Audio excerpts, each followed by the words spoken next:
Okay, so I'll ask a really simple question to get us started. When someone's listening to this and they're thinking about whether they should invest in professional development for the people, is this a company responsibility or is this an individual responsibility? Oh I'm my curious what gosh. you think on this.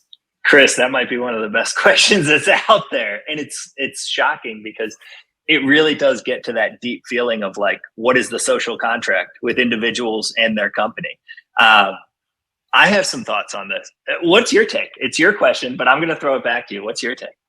So personally, I like when an individual is showing that they want to go out and invest themselves in this. And then when I Yeah. see that, I want to supercharge it and pay for it from the company and invest in it.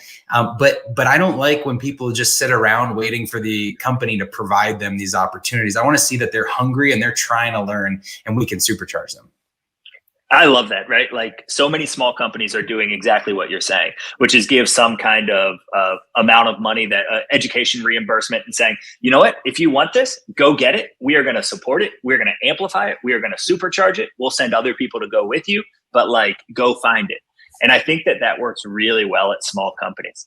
Yeah. I think the conversation gets a little bit more it gets a little bit more nuanced when you get to large companies, because at large companies, they use leadership development not just for the learning, but they use it as well for the culture building. They use it for the connecting and the networking, right? Like in our increasingly virtual world, what are the real ways you get to interact with, if you're a top 150 executive at a Fortune 500 company, what are the real ways you get to interact with the other executives at your level who are in different geographies, who are in different functions?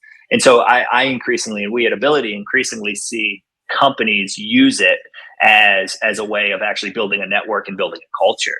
And I think that's a place where companies can and do invest in it. And the ROI there is pretty clear in terms of retention. Yeah, I hadn't thought about that. So if you have leaders that are working in different departments or geographies and they don't interact much, the professional development programs, curriculums can be a way for them to kind of go to school together and develop that camaraderie.